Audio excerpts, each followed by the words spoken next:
Avoir une mentalité de vainqueur, ce n'est pas une question de chance. C'est une question de choix. Regarde les plus grands, les champions, les leaders, les visionnaires. Ils ont tous une chose en commun, une mentalité différente. Ils ne se plaignent pas, ils ne cherchent pas d'excuses, ils ne lâchent rien. Parce que la vérité, c'est que la réussite n'est pas une question de talent, c'est une question de persévérance. Combien de fois es-tu prêt à échouer?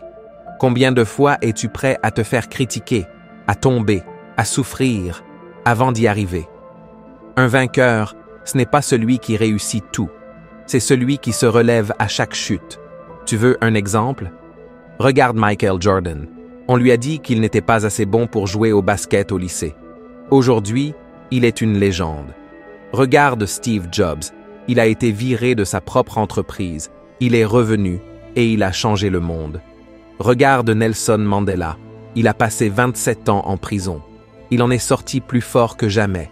Regarde Cristiano Ronaldo. À 12 ans, il a quitté sa famille pour poursuivre son rêve. Il s'entraînait plus dur que tout le monde. Aujourd'hui, il est l'un des plus grands joueurs de tous les temps. Regarde Oprah Winfrey. Elle a été renvoyée de son premier job à la télévision. On lui a dit qu'elle n'était pas faite pour ça. Aujourd'hui, elle inspire des millions de personnes. Ce qui les différencie, ce n'est pas leur intelligence, ce n'est pas leur talent, c'est leur mentalité.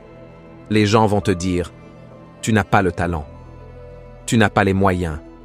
C'est trop tard. » Et tu sais quoi? Ils ont tort, parce qu'un vrai gagnant ne demande pas la permission. Il crée sa propre opportunité. Tu veux un conseil? Arrête d'attendre que les conditions soient parfaites. Elles ne le seront jamais. Regarde autour de toi. Combien de gens abandonnent dès la première difficulté? Trop. Les vainqueurs, eux, persistent. Quand ils tombent, ils analysent, ils apprennent, ils reviennent plus forts. Quand tout le monde dort, ils travaillent. Quand tout le monde doute, ils avancent. Quand tout le monde critique, ils se concentrent sur leur mission. Ils savent une chose. Personne ne viendra les sauver. Personne ne viendra leur donner la victoire sur un plateau. Si tu veux gagner, tu dois être prêt à souffrir. Parce que la discipline, ça fait mal. Le travail, c'est dur. Le chemin est long. Tu seras fatigué. Tu seras tenté d'abandonner. On te dira que ce n'est pas pour toi. Mais souviens-toi de ceci. Celui qui abandonne aujourd'hui regrettera demain. Celui qui persévère aujourd'hui récoltera demain. La douleur est temporaire, mais l'échec définitif. La souffrance forge le caractère. L'effort crée la réussite. Tu veux réussir? Alors adopte les réflexes d'un vainqueur. Fixe un objectif clair. Travaille même quand tu n'en as pas envie. Accepte la douleur et continue. Entoure-toi de ceux qui avancent. Débarrasse-toi des distractions inutiles. Concentre-toi sur ce qui compte vraiment. Crois en toi-même quand personne d'autre n'y croit. Apprends à transformer les échecs en carburant. Sois discipliné, pas motivé.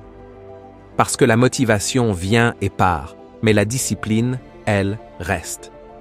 Et surtout, ne cherche pas à être parfait. Cherche à progresser. Parce qu'au bout du compte, ce qui fait la différence, ce n'est pas ce que tu veux.